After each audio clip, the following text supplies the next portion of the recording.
আজি কাতি বিহু স্থানীয় পৰম্পৰা আৰু ৰীতিৰে পালিত হ'ব কাতি বিহু পথাৰৰ পৰা লখিমী আদৰিব আজি অসমীয়াই প্ৰতি গৃহস্থীৰ চোতালত তুলসীৰ তলত জ্বলাব চাকি পথাৰত লক্ষ্মী দেৱীৰ প্ৰাৰ্থনাৰে জ্বলিব আকাশ বন্তি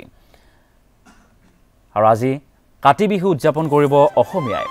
তিনিটা বিহুৰ এটা অন্যতম বিহু হৈছে কাতি বিহু আৰু তাৰ বাবে ব্যাপক আয়োজন দেখিবলৈ পোৱা গৈছে অসমীয়াৰ প্ৰতিগৰাকী অসমীয়াৰ ঘৰতে স্থানীয় পৰম্পৰা আৰু ৰীতিৰে পালিত কৰা হ'ব কাতি বিহু পথাৰৰ পৰা লক্ষ্মী আদৰিব আজি অসমীয়াই প্ৰতি গৃহস্থীৰ চোতালত তুলসীৰ তলত জ্বলোৱা হ'ব চাকি তুলসীৰ তলে তলে মৃগপহু চৰে তাকে দেখি ৰামচন্দ্ৰই হৰধনু ধৰে এই প্ৰাৰ্থনাৰে এনেদৰে সন্ধিয়াৰ ভাগত প্ৰত্যেক ঘৰৰ চোতালত তুলসীৰ তলত মাহ প্ৰসাদ দিয়া হয় চাকি বন্তি জ্বলোৱা হয় যাতে লক্ষ্মীক আদৰিব পাৰে আৰু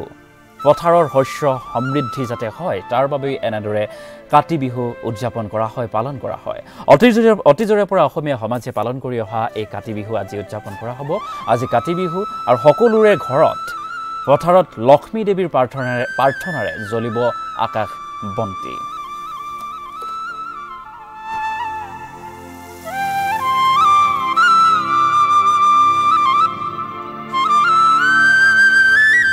আৰু আজি যেহেতু তিনিটা বিহুৰ অসমীয়া তিনিটা বিহুৰ অন্যতম বিহু হৈছে কাতি বিহুৰ বাবে এতিয়া প্ৰত্যেকগৰাকী অসমীয়াৰ উখল মাখল পৰিৱেশে বিৰাজ কৰিছে যদিও কাতিক কঙালী বুলি কোৱা হয় তথাপিও বিহু বুলি ক'লে সকলোৰে মাজত প্ৰতিগৰাকী অসমীয়াৰ মাজত এক অনন্য উৎসাহে দেখিবলৈ পোৱা যায় অনন্য সোৱাদে বিৰাজ কৰে গতিকে কাতি বিহুৰ এই যে মাংগলিক পৰম্পৰা স্থানীয় পৰম্পৰা আৰু ৰীতি নীতিৰে পালন কৰা হয় কাতি বিহুত যদিও জাক জমকতা নাই তথাপিও শস্য পথাৰৰ সমৃদ্ধি বৃদ্ধি পাবৰ বাবে পথাৰত চাকি বন্তি জ্বলোৱা হয় ভঁৰালত চাকি বন্তি জ্বলোৱা হয় লগতে তুলসীৰ তলত নাম গোৱা হয় মাহ প্ৰসাদ বিলোৱা হয় গান হৰিনাম গোৱা হয় তাৰ পাছতেই চাকি বন্তিৰে এনেদৰে প্ৰাৰ্থনা কৰা হয়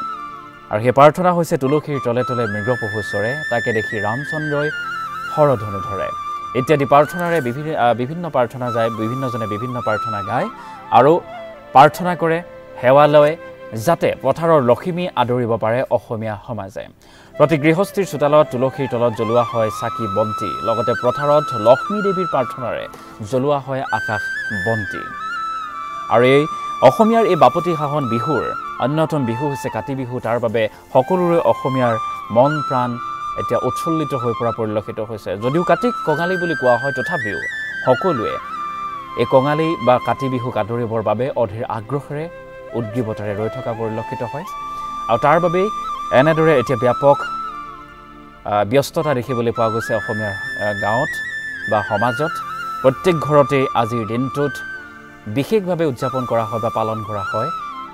এই কাতি বিহু জ্বলোৱা হয় আকাশ বন্তি